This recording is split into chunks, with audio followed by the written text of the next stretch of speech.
Welcome students, Tom Harmer here, your accounting professor, and this is an instruction video on how to use Excel.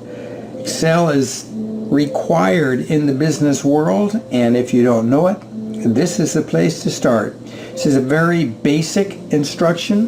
What you learn here is everything you need to know for this class. So when you come into the Excel spreadsheet, you see this upper left section here is instruction area.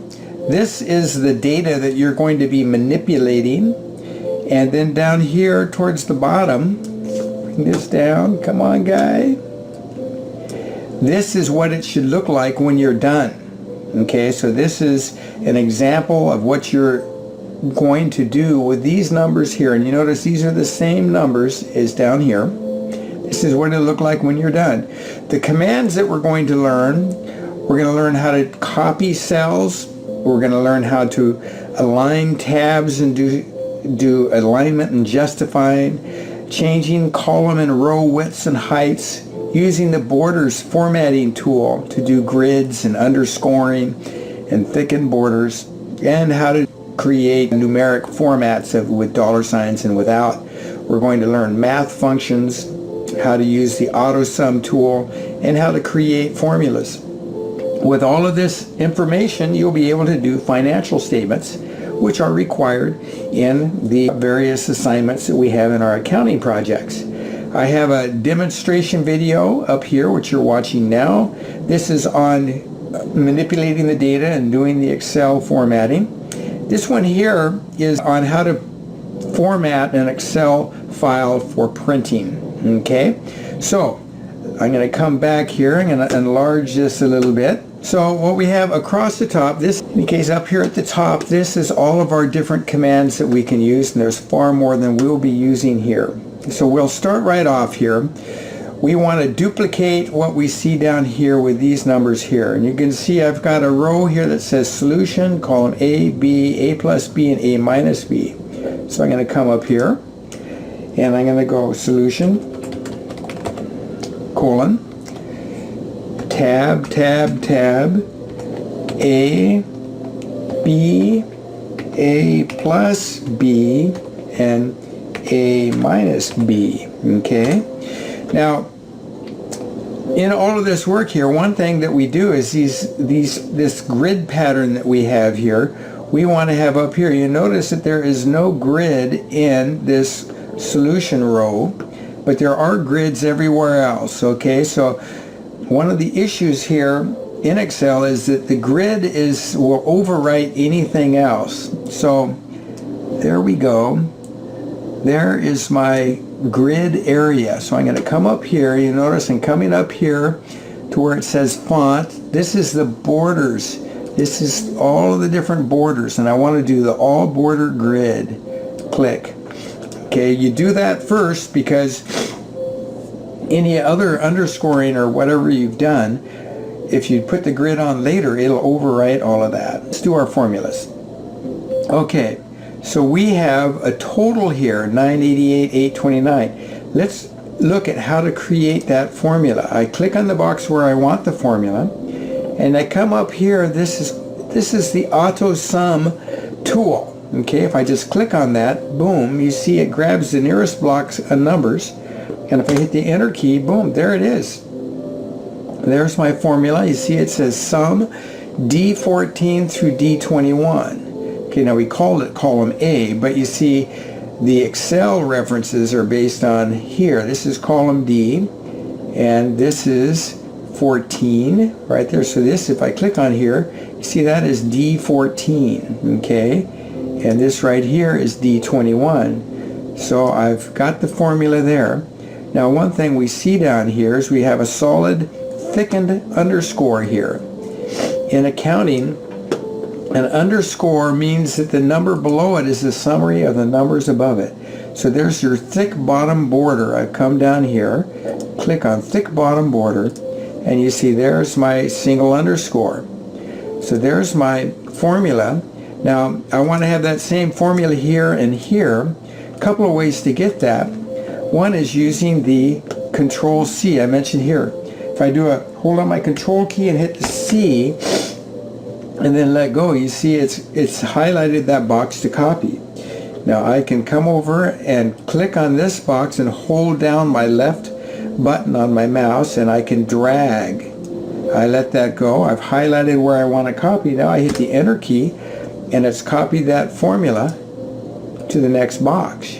You notice here it's sum E14 to E21. Here it's D14 to D21. So when you copy formulas, they keep a relative positioning on their formulas, okay? Now there's nothing here yet. The formula's there, but there's no numbers there, okay? Now let's do the A plus B. This is where we use the auto sum. Oh, and one other thing on that auto sum. Let me come down here and show you here. If I click on auto sum here, you see it doesn't grab any numbers nearby.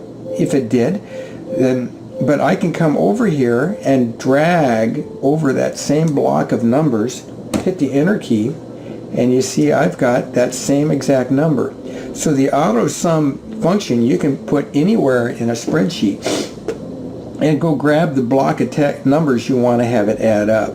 So there you go. That's the auto sum. Now we're going to use formulas to create an equation. So I'm going to click here. I'm going to go equal. So whenever you hit the equals key like that, it tells Excel, okay, I'm expecting a formula.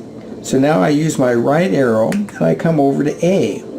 And then I hit the plus sign, and then I come over to B. Okay, so you see that? There's my formula. D14 plus E14, enter. And there you go. So there's that. Now I want to do a formula A minus B equals, and I can just click on it, A, and then minus B, boom. And so that's A minus B. Now, let's copy those formulas down. If I highlight that, I can do the Control C. I can go Control C and then drag this down here, and that'll copy it. But look at all those pound signs. I'm going to show you how to get rid of those here in just a second. I'm going to undo that, and to undo anything, I go Alt, E, and then U for undo. Okay? So now, you see I'm ready to copy here. If I go boom, boom, you see there's a little black box right there. If I put my cursor there and drag that black box down and let go, boom, it copies it again too. So that's two ways to copy. One using Control C and one using the little corner. Now these pound signs are there because the column is not wide enough for the numbers that are in it. So we have to know how to change the width of a column. Okay, so I come up here to G, and you see how my cursor changes with a little double arrow? I hold on the left button on my mouse and I drag this to the right, and there, you see, now they show up. Okay, now by the way, I've lost my underscore there. I'm going to come back, click on that, so now I have my thickened underscore there. Good. Now down here I have a dollar sign. So if I click here and I want to, this is where you change all your different number formats up here. I mean, there's all kinds of number formats that you can grab. But I'm just going to go click on the dollar sign. Okay. Now it defaults to 2 decimal places, but you notice in our exercise here, there's no decimal places. So to get rid of those decimal places, I click on it, and I come here and I go right click. You see, this is decreasing the number of decimal places. This is increasing, okay? So that'll bring it to 0. Now, and it wants dollar sign down here too, so I click on dollar sign, right click. You see that dollar sign also, because with the decimal points, boom, boom, see, it doesn't fit anymore. I get rid of those decimal points and it fits. Okay, so now we got that. All right, so let's continue with duplicating here. Now you notice these are all in bold and they're centered. Okay, so I'm going to click on the whole row. I'm going to come up here to font. I'm going to click on bold, and I'm going to come over here and I'm going to click on center. See, so now they're centered over each column. Okay, so I didn't want to see that one there, but okay, there we go. So now we're getting closer. Now I've got a thickened border around this thing here. Down here, see that thickened border all the way around that? I come up here to borders, thick box border, click, boom. So now I have that, and now I have down here a thick box border around the whole thing. So I can come around this whole thing, thick box border again, boom. See, if I did these thick box borders before I did my grid and then entered my grid, the grid would erase all the thick box borders. So there you go. Looking good there. Now down here it says column totals. So we go, oops, I got my caps key on. Column totals, and then space, space, crossfoot, okay? So this is my column totals. Now I have a double underscore under that. You see, in accounting, we do a lot of single underscores and a lot of double underscores. The double underscore means that's the bottom line. That number is not being added to anything below it. The single underscore means that the number below the single underscore is a summary of the numbers above. Okay, so we want a double underscore here. So I come up to borders, bottom double border, click. There we go. So we got that. Now we have this crossfoot thing. You see, these all add down.